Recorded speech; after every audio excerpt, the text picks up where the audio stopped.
Everyone wants me to reveal who's lying.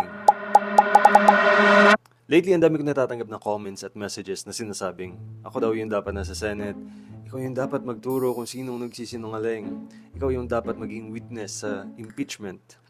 At sa totoo lang, naintindihan ko kung bakit maraming nagsasabi niyan. Pero here's the thing.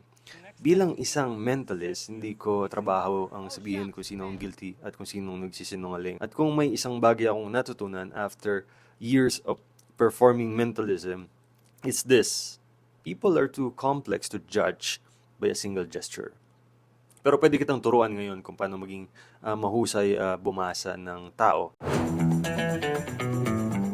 Hindi lang ito basta sa politics, pati sa trabaho, negosyo, relasyon, at sa pang-araw-araw na buhay. Una sa lahat, notice changes, not gestures. Hindi yung isang taong humawak ng mukha niya, umiiwas ng tingin, o tumahimik, ibig sabihin nagsisinungaling na. Okay? Mas importanteng tanong dito, ano bang nagbago? Nagbago ba yung tono ng boses niya? Biglang tumahimik?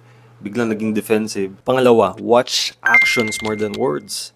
Madali magsabi ng mga salita, pero mas mahirap maging consistent. Nagmamatch ba ang ginagawa nila sa sinasabi nila? Pangatlo, listen to what people avoid. Minsan hindi yung sagot yung mahalaga, kundi yung tanong na hindi nila sinagot. Nagpalit ba ng topic, iniba ba yung usapan? Nagbigay ba ng napakahabang explanation pero hindi naman sinagot ang tanong? Sometimes, avoidance tells you what matters most to them. Okay, last. Observe patterns, not moments. So yung isang video, isang interview, isang reaction, hindi sapat para husgahan mo isang tao.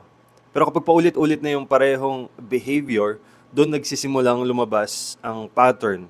At ang patterns, mas mahirap pekein kaysa sa isang magandang performance. So, the next time you watch a political hearing, a debate, an interview, o simpleng usapan lang, huwag mo agad hanapin kung sinong nagsisinungaling. Instead, watch their behavior. Look for consistency. Look for patterns. Because mentalism, para sa akin, isn't about reading minds. It's about learning to read people a little better.